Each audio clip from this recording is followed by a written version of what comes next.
હવે આપણે next point તરફ આગળ વધીએ, જેનું નામ છે પરિમિતિ અને ક્ષેત્રફળ.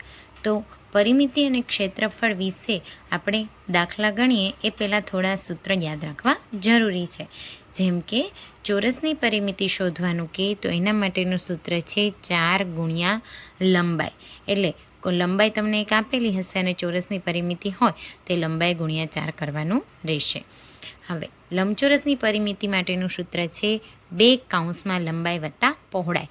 તો આમાં તમને લંબચોરસની પરિમિતિ આપેલી હોય ત્યારે લંબાઈ અથવા પહોળાઈ પણ શોધવાનું કહી શકે છે. તો આ સૂત્રની મદદથી તમે શોધી શકશો.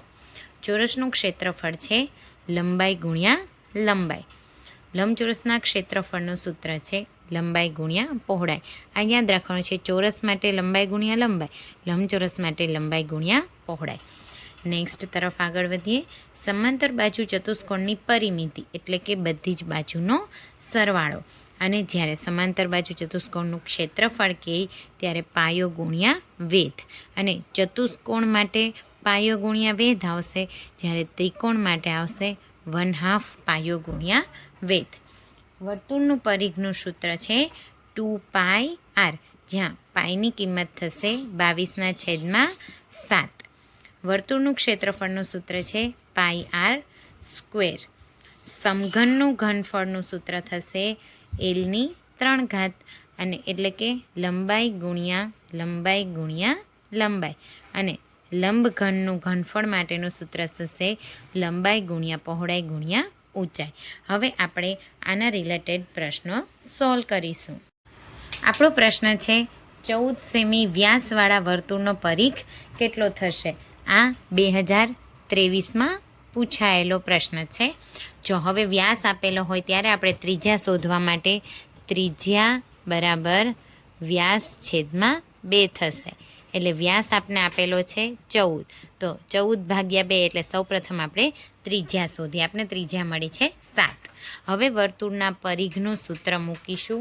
તો વર્તુળના પરિઘનું સૂત્ર છે 2πr, એટલે કે 2 ગુણ્યા 22/7 ગુણ્યા r કેટલો છે 7. 7 ઉડી ગયા, આપણો જવાબ આવ્યો 44. આ એક રીત થઈ ત્રિજ્યા પરથી. જ્યારે વ્યાસ આપેલો હોય ત્યારે ડાયરેક્ટ વ્યાસ પરથી શોધવું હોય તો બીજું સૂત્ર હું તમને કહું છું, પરિઘ બરાબર πd, એટલે કે પાઈ એટલે કે 22/7 અને d કેટલો છે 14. 7 દુ 14. શું જવાબ આવ્યો? 44. બંનેથી જવાબ તો સેમ જ આવશે. વ્યાસ પરથી ડાયરેક્ટ શોધવું હોય ત્યારે આ સૂત્ર અને ત્રીજા પરથી શોધવું હોય તો આ સૂત્ર. બંને રીતથી તમે ગણતરી કરી શકો છો. નેક્સ્ટ ક્વેશ્ચન તરફ આગળ વધતા જોઈએ છીએ કે સમઘનની બાજુનું માપ 5 મીટર છે તો સમઘનનું ઘનફળ કેટલું થશે?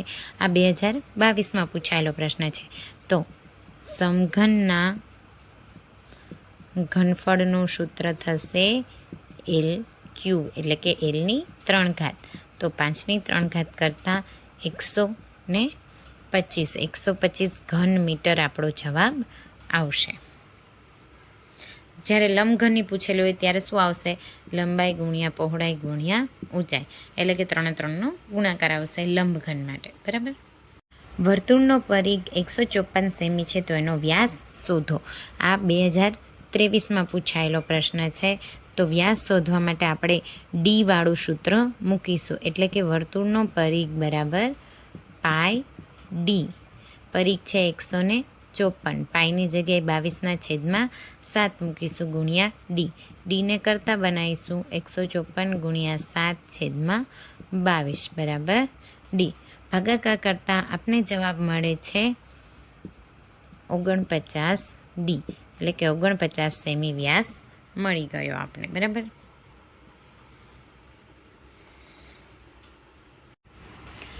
એક સમબાજુ ચતુષ્કોણનું ક્ષેત્રફળ 360 સેમી સ્ક્વેર છે. તો પહેલાં આપણે સમબાજુ ચતુષ્કોણનું ક્ષેત્રફળનું સૂત્ર લખીશું કે 1/2 ગુણ્યા બંને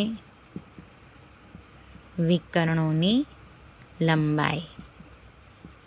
બરાબર. હવે એક વિકર્ણની લંબાઈ આપેલી છે 24, તો બીજા વિકર્ણની લંબાઈ શોધવાની છે. તો ક્ષેત્રફળ આપેલું છે એની જગ્યાએ આપણે લખી દઈશું 360. બરાબર 1/2 ગુણ્યા વિકર્ણ 1 24 છે અને વિકર્ણ બીજો શોધવાનો છે. વિકર્ણ 2 આપણે શોધવાનો છે. હવે 360 ગુણ્યા ભાગાકારમાં છે, પહેલી સાઈડ જશે તો ગુણાકારમાં થઈ જશે અને આ ગુણાકારમાં છે, બરાબરની આ સાઈડ આવશે તો ભાગાકારમાં આવી જશે. વિકર્ણ 2 નંબરનું આપણે શોધવાનું છે. હવે 12 × 2 = 24 અને 12 × 13 = 36, એટલે કે વિકર્ણની લંબાઈ કેટલી આવી છે? 30 સેમી આપણે વિકર્ણની લંબાઈ મળી ગઈ છે. તો આપણે આ ચેપ્ટરમાં સમબાજુ ચતુષ્કોણનું માપ કેવી રીતે શોધવાનું એ જોયું. ત્યારબાદ સમઘનનું માપ શોધ્યું, પરિઘ શોધ્યો વર્તુળનો અને વર્તુળના પરિઘ પરથી વ્યાસ પણ શોધી લીધો. આવી રીતે તમે ચોરસ, લંબચોરસ, સમબાજુ બધાના ક્ષેત્રફળ અને પરિમિતિ સૂત્ર યાદ રાખી અને એકદમ સરળતાથી શોધી શકો છો. હવે મિત્રો, એક તમારી ટેસ્ટ માટે હું પ્રશ્ન લખું છું, જેનો મને કમ્પલસરી આન્સર તમારે કમેન્ટમાં કહેવાનો છે કે એક લંબઘન બોક્સનું માપ 50 સેમી, 40 સેમી અને 25 સેમી છે, એટલે કે લંબાઈ, પહોળાઈ અને ઊંચાઈ આપેલી છે.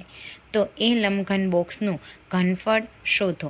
આ હાલમાં લેવાયેલી જ્ઞાન સાધના 2024માં પૂછાયેલો પ્રશ્ન છે. એ ઓપ્શન છે 25,000 ચોરસ સેમી, બી ઓપ્શન છે 50,000 ચોરસ સેમી, સી છે 75,000 ચોરસ સેમી અને ડી છે 10,000 ચોરસ સેમી. તો ભૂલ્યા વગર અચૂકથી મને આનો આન્સર કમેન્ટમાં કહેજો.